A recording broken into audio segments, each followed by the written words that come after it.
on ASMB. Assalamualaikum dan salam sejahtera kepada semua. Bersama kembali kita dalam episod kali ini Sembang-Sembang ASMB 2023. Teruskan hingga ke akhir rancangan bersama saya Yasmin Hani untuk sama-sama mengupas isu dan topik berkaitan pelaburan dan juga perancangan kewangan. Berbicara tentang pengurusan kewangan dan pelaburan, ramai yang tertanya-tanya bila sebenarnya kita perlu bermula untuk melabur. Takkan baru je mula nak kerja dah fikir pasal nak beli rumah ataupun nak bersara. Bukannya apa baru je nak kerja kan, nak menikmati hidup lah dulu kan. Namun begitu, rata-rata penasihat kewangan akan menyarankan supaya kita melabur seawal mungkin kerana hanya dengan cara ini kita akan dapat menikmati kehidupan dan akhirnya bersara dengan selesa. Jadi bagaimana untuk memilih melabur atau menikmati hidup dulu? Kita akan bersama-sama dengan Puan Nafisah Amran, seorang pempengaruh kewangan yang sering berkongsi ilmu perancangan kewangan menerusi akaun di media sosialnya Cashflow Edit. Jadi follow tahu untuk membincangkan tajuk kita dalam episod kali ini iaitu pelaburan. Benarkah lebih awal bermula lebih selesa bersara? Selamat datang Puan Nafisah. Apa khabar? Baik. Alhamdulillah. Okey, so Puan Nafisah, ramai berpendapat masa muda ini masa untuk kita enjoy. Yelah, kita nak release stress selepas kita susah-susah nak belajar. So semua dah bertungkus lumus bertahun-tahun belajar ni kan. Betul. Lepas tu dapat kerja, kita nak enjoy, nak cari duit, nak cari orang kata menikmati kehidupan yang best. Ada yang nak nak beli kereta, ada yang nak kumpul duit, nak cari rumah, nak kumpul harta, macam-macam dia orang nak buat. Tapi rata-rata kiri dan kanan semua suruh kita melabur lebih muda, lebih awal. Sebab apa? Kalau lagi lama kita melabur lagi selesa. Tapi diorang ni sekarang ni, diorang masih lagi muda. Macam mana diorang nak nampak agaknya persaraan tu lagi penting sebab umur diorang muda persaraan tu lagi jauh. Kan? So macam mana kita nak bagi diorang nampak? Betul Tuan Ani. Ini sebenarnya memang dilema lah. Kita nak menikmati kehidupan ke kita nak melabur dulu. Tapi apa yang kita kena faham sebenarnya, masa ni elemen yang paling penting. Okay. Paling penting instead of modal kita. Masa adalah elemen yang paling penting. So sebagai contoh, kenapa? Kerana masa ni dia akan bantu untuk kuasa faedah kompaun. Okey. Masa akan membantu kuasa faedah kompaun ini memberanakkan duit kita. Tapi dengan syarat modal dan dividen tidak dikeluarkan. Okey, jangan usik. Jadi sekarang ni dengan semua penjelasan Puan Nafisah tadi, apakah sebenarnya yang menyumbang kepada jumlah terkumpul yang lebih besar jika saya melabur lebih awal? Bila kita melabur lebih awal, kita ada flexibility, jumlah yang kita melabur tu boleh jadi kecil. Okey. Kita boleh melabur dengan jumlah yang kecil. Okey. Yang mana kita selesa lah. Yang mana kita selesa. Sebab mungkin kita tak boleh start terus banyak. Betul. Tapi kalau kita tunda, tapi persaraan ni dah dekat. Jadi kita terpaksa melabur dengan amount yang lebih besar. Tapi kita kena ingat, bila kita tunda-tunda, pada masa ni sebenarnya kita dah start beli rumah. Betul. Dah start beli kereta. So kita dah ada komitmen lain. Okey, jadi kenapa kita sarankan melabur dari awal ni? Lagi satu ialah kita nak wujudkan habit melabur. Okey? Habit melabur ni seawal kita bekerja, kalau kita dah ada, sebenarnya kita akan teruskan tabiat melabur kita ni. So dia tak semestinya kita mula dengan amount yang besar. Ya. Kalau dah terlambat, yes, terpaksa amount yang besar. Betul. Tapi kalau kita mulakan seawal kita bekerja, kalau boleh kita ambil mungkin 10% daripada jumlah gaji tu. Awal-awal ni sebenarnya kita tak ada komitmen sangat. So kita ambil 10%, mulakan habit tabiat melabur. Dari situ kita pun nampak, okay, every year dividen kita dapat, duit bertambah. Kita akan rasa seronok. Rasa seronok ni sebenarnya adalah motivasi untuk kita sambung lagi pelaburan. Okey, so sekarang ni kita dah tahu dah melabur lebih awal bantu kita untuk persaraan yang lebih selesa. Betul? Dan ada banyak perkara lain juga yang kita perlu berikan keutamaan, beli rumah, beli kereta dan sebagainya, macam-macam. Jadi adakah wang yang kita laburkan itu tak boleh diusik langsung untuk menampakkan perbezaan, di waktu yang mana kita nak bersara nantilah? Okey, bila kita cakap pasal tabung persaraan, memang kita nampak rasa macam lama. Sangat lama lagi kan. Jadi kita kena ingat kita kena ada dalam minda kita tabung persaraan ini ialah matlamat akhir kita. Okey?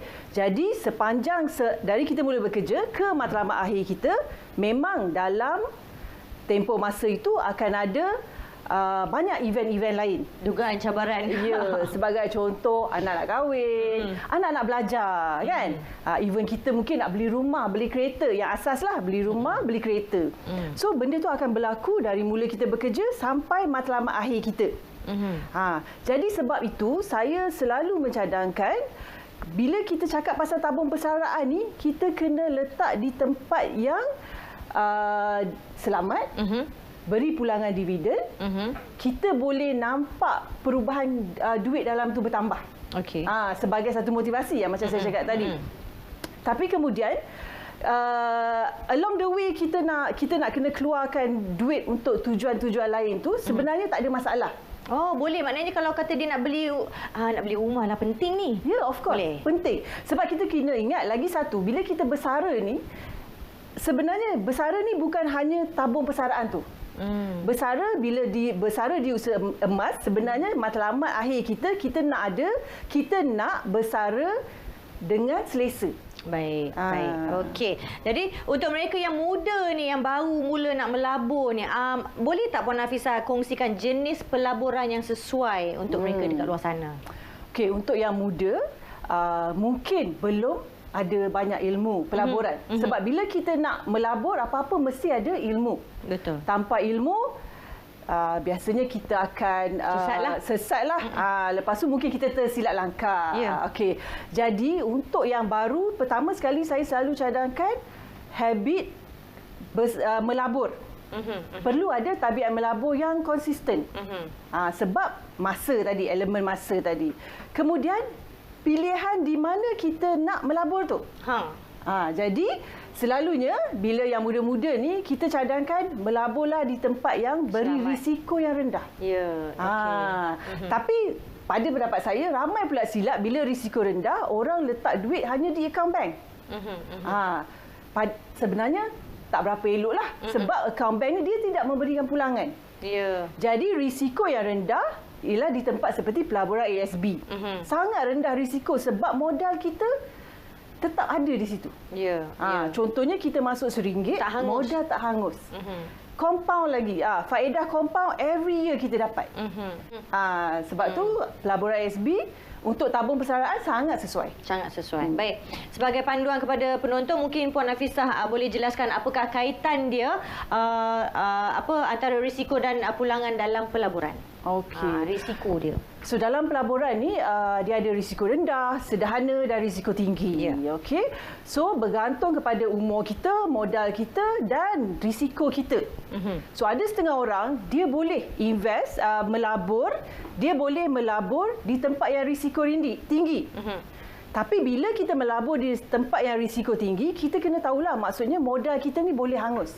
Tapi contohnya risiko sederhana. Risiko sederhana ni contohnya pelaburan rumah, tanah. So maksudnya dia jangka masa panjang tapi rumah boleh beri nilai yang tinggi pada masa akan datang. So dia risiko sederhana. Tapi risiko yang rendah, pelaburan ASB dan deposit tetap. So modal tak hangus, beri dividen setiap tahun. So nilai akan bertambah dan bertambah lagi. Ya. Baik, terima kasih Puan Nafisah. Sebenarnya banyak lagi ilmu yang kita nak dikongsikan bersama dengan penonton dekat luar sana. Tapi sekarang ini kita berehat seketika. Pastikan anda semua jangan ke mana-mana. Lepas ini kita akan bersama dengan Chef Fendi. Nak tengok apa pula menu special dia pada hari ini. Okey, kita berehat seketika.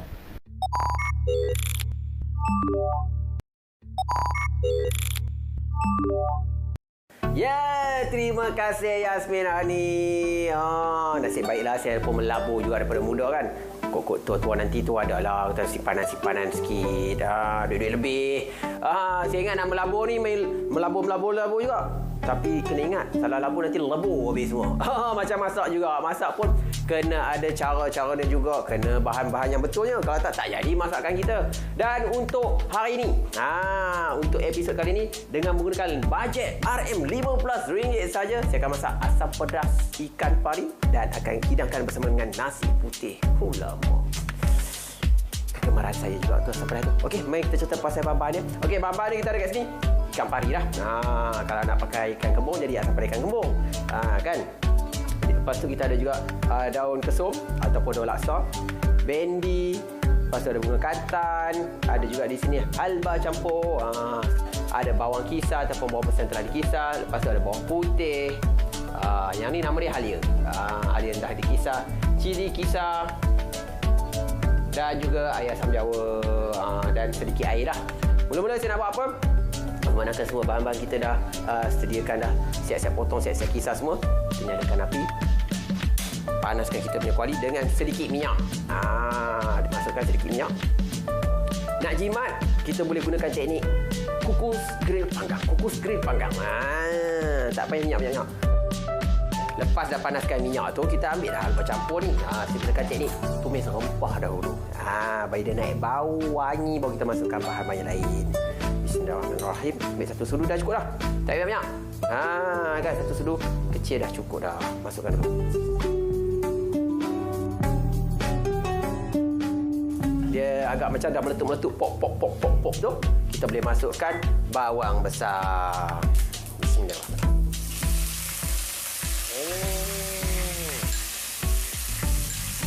Jangan banyak sangat.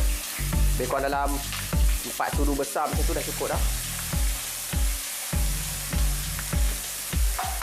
Dan jangan buang masa. Dah masuk bawang besar, dah naik bau dah tu, boleh masukkan ni dia, bawang putih pun masuk sekali. Kita pakai lebih kurang dalam 1 sudu besar. Kan? Dah bau dah. Boleh masukkan halia yang telah dikisar. Masukkan je. Halia pun jangan banyak sangat. Sebab kita bukan nak buat sup, kan? Dan ada juga setengah resepi, dia masukkan juga kunyit hidup yang dikisar pun boleh. Terpulang lah. Setiap orang resepi dia tak sama, kan? Cara dia tak sama. Kita nak masukkan cili yang telah dikisar. Asam pedas, kena pedas. 1, 2. Dah cukup. Yang ni kena jaga betul-betul. Masa dah masuk cili ni kena jaga betul-betul. Sebab apa? Kalau tak masak betul-betul nanti habis. Orang makan sikit perut. Oh, cantik. Saya nak pastikan dia garing sedikit. Lepas tu kita masukkan air dan bahan-bahan yang lain. Baik, kita masukkan air. Dah garing dah tu, cantik. Saya nak buat dia yang pekat sedikit. Tak nak dia cair sangat. Kan?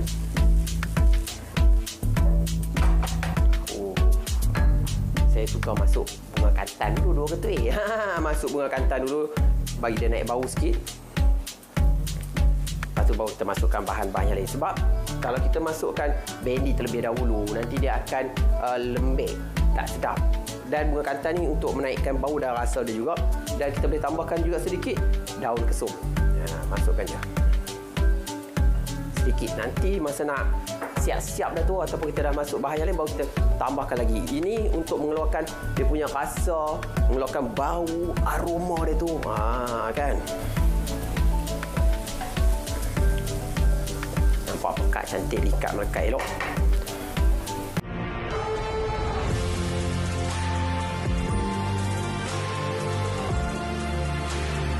Okey, kita boleh masukkan sedikit air asam jawa. Nampak tu?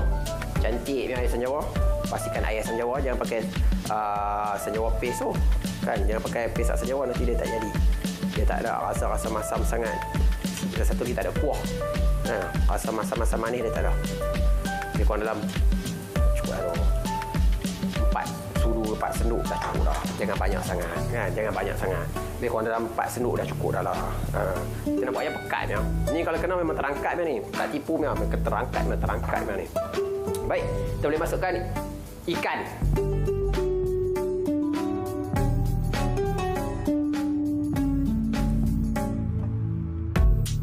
Dan satu lagi tips saya nak kongsikan, ikan ataupun makanan laut tidak boleh masak lebih daripada 10 minit atas api. Nanti dia overcook ataupun terlebih masak, tak sedap. Ingat tu. Kan? Dan saya akan tambahkan sedikit garam dan juga kita nak tambahkan seperasa sikit lah. Tak sedap juga kalau dia tak ada rasa, kan? Bukan tawar macam itu je, kan? Masukkan sedikit garam. Masuk sikit-sikit dulu. Kalau masuk terlebih banyak nanti tak sedap. Bukan tak sedap apa, terlajak. Dah masin lepas tu tak boleh nak patah balik dah. Nak kena tambah lain, tambah gula, tambah apa tu dia jadi tak ni. Dah tak seimbang. Masukkan sedikit. Ni dia saya pakai serbuk ayam untuk menaikkan dia punya rasa betul-betul.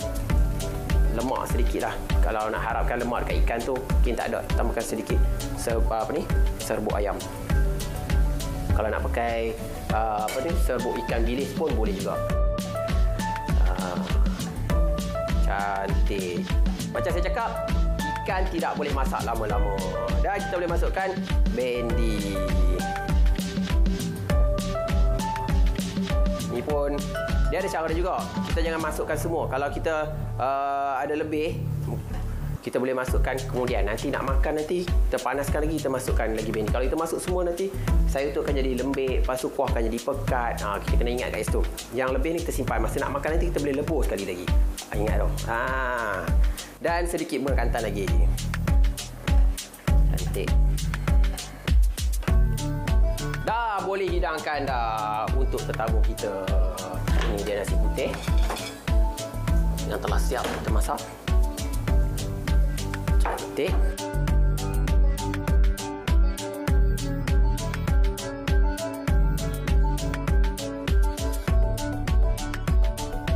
Dah siap dah asam pedas kita. Ni dia nasi putih dengan asam pedas ikan pari. Tambahkan sedikit daun atas lebih cantik. Dah pun siap dah. Kita punya menu menggunakan bajet RM15. Kita dah siapkan nasi putih dan juga asam pedas ikan pari.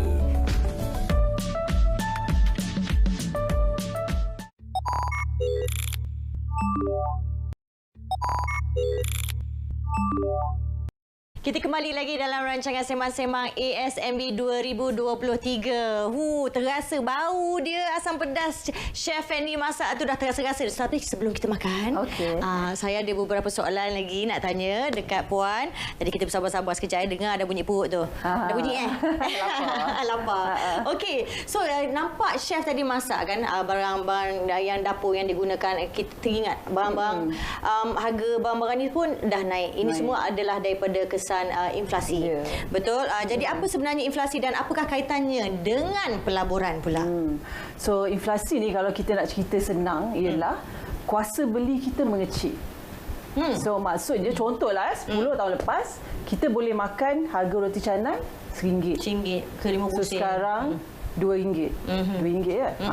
Jadi dengan duit yang sama, RM1 yang sama, harga berbeza. Ya. Jadi tapi pendapatan kita mungkin tidak naik selaju inflasi. Ya. Itu touchy kan tak? Jadi pada Februari 2023 kadar inflasi ialah 3.7%. Jadi apa kaitan dengan pelaburan ialah bila kita melabur, kita nak melabur di tempat yang boleh bagi pulangan lebih dari inflasi tadi. Ya, sekurang-kurangnya kena lebih lah dari 3.7% tadi. Betul. Supaya kita dapat balik kuasa beli kita. Okey, so sekarang ni apa pandangan Puan Nafisa? Betul ke kalau melabur dan kita menumpukan kepada persaraan yang selesa ni, kita sebenarnya menyekat diri kita daripada menikmati kehidupan kita pada waktu sekarang ini kan, now, the moment of now ni kan? Ya. Saya rasa ramai sangat risau dengan bila kita melabur, kita tidak menikmati hidup. Saya rasa kuasa tu di tangan kita. Selagi kita buat keputusan dan kita buat perancangan kewangan yang elok, kita boleh dapat dua-dua. Kita boleh, macam Puan tadi cakap apa, janganlah kita kena melabur dengan apa yang kita selesa untuk letak di tepi. Betul. Betul. Jadi bila kita buat perancangan kewangan yang bagus, sebenarnya kita boleh menikmati hidup dan kita boleh melabur, terutamanya untuk tabung persaraan. Sebab tabung persaraan ni bila kita dah masuk usia bersara, kita dah tak ada pendapatan. Jadi pendapatan yang kita ada sekarang ni kita kena ingat untuk letak di tabung persaraan. Masa kita tak dapat balik. Okey. Jadi bila kita start melabur dari sekarang, kita buat tabung persaraan, pada masa yang sama kita nikmati hidup. Jadi sebenarnya dua-dua ni kita boleh dapat. Okey. Jadi maknanya selepas kita bersara, macam mana caranya untuk memastikan wang persaraan yang dikumpul tu sejak daripada usia 20-an ini mencukupi untuk menampung kehidupan selepas bersara yang dianggarkan sekitar 15 hingga 20 tahun. Lama tu. Itu kalau hidup kita rasa-rasa banyak tu, kalau panjang umur kita, panjang umurnya. Okey. Macam mana? Sebenarnya satu kesilapan lah saya tengok ramai orang bila dapat duit bersara tu, dapat banyak kan, satu jumlah yang besar, Joli. kita letak selain pada joli, kita letak di akaun bank sahaja. Dia jumlah yang besar. Sepatutnya kita laburkan duit tu. So contoh kita dapat daripada akaun persaraan kita letaklah di ASB. Sebab modal tidak hangus. Jadi ASB ni risiko rendah. Kita letak duit di ASB, kemudian kita ambil duit yang perlu saja untuk perbelanjaan bulanan. Okey, sebagai contoh, kita ada bila kita bersara, kita dapat RM300,000. Okey, RM300,000, so kita letak duit tu di ASB.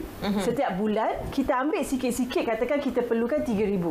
Okey, rumah dah habis bayar. Kita perlukan RM3,000 sahaja, setiap bulan kita cuma ambil RM3,000. So RM3,000 sebulan, baki terus sahaja tinggal saja di ASB. Okey, I suka itu. Okey, ambil setiap bulan, jangan ambil untuk setahun, lepas tu biarkan yang lain tu. Kuasanya lain. Faham. Dividen yang kita terima akan lebih banyak. Baik.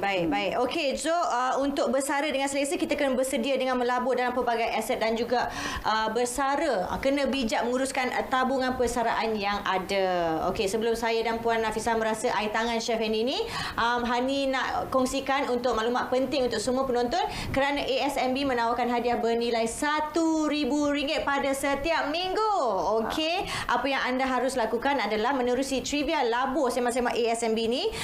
Anda semua boleh layari di www.asmb.com.my ataupun lawati Facebook dia ASMB seperti yang dipaparkan di kaca TV anda sekarang, supaya anda boleh tahu mendapatkan 5 soalan yang akan dikemukakan nanti. So good luck, all the best. Minta-minta dapatlah RM1,000 tu, boleh tambah ke pelaburan anda. Betul.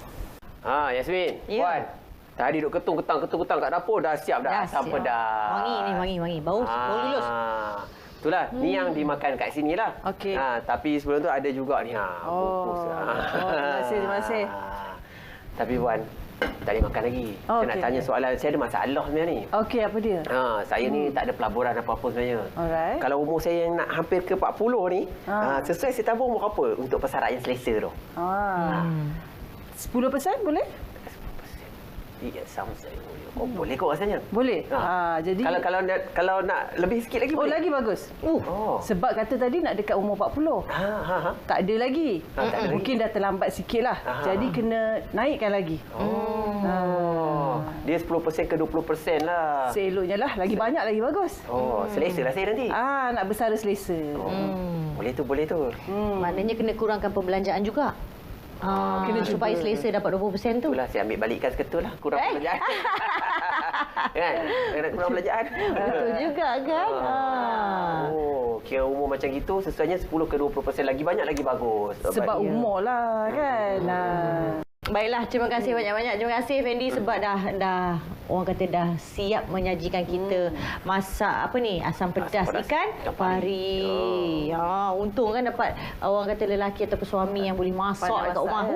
Okey, terima kasih kepada Puan Nafisah dengan semua perkongsian tadi. Harap-harap kita semua dapat melabur lebih awal mulai daripada sekarang. Fendi pun dah akan start mula melabur supaya kita hidup selesa bersama dengan keluarga kita sayang kita nanti. Baiklah, pastikan anda semua jangan ke mana-mana. Minggu depan hari dan waktu yang sama bersama dengan kita dalam Sembang-Sembang ASMB 2023 dengan topik yang lain lagi. Baik, cukup makan. Assalamualaikum. Pergi.